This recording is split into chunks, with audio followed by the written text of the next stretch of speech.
Welcome to Guide Guru. We hope this video helps. You begin by verifying prerequisites and taking immediate action.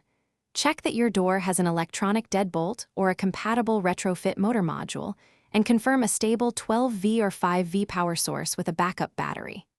Next, decide which voice platform you'll use: Alexa, Google Assistant, or a local voice hub, because that choice determines the communication protocol and required bridge. Once done, mount the motor module roughly aligned with the bolt and loosely connect power so you can test rotation without final fastening. Now connect the controller to the motor and your network. Wire the motor through a proper driver or relay, and add limit switches to detect fully locked and unlocked positions so you avoid motor stall. Flash firmware or install the vendor bridge depending on DIY versus commercial hardware, and configure MQTT or API endpoints for commands. Make sure to secure communication.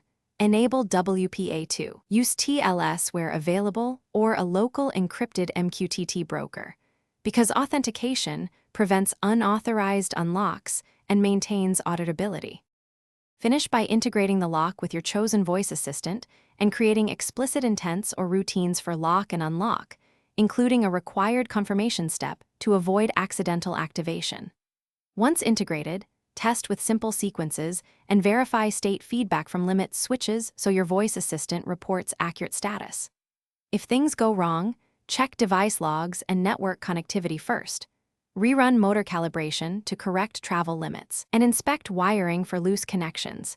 These steps usually resolve false positives or failed operations. Thanks for watching. Consider subscribing if we helped you today.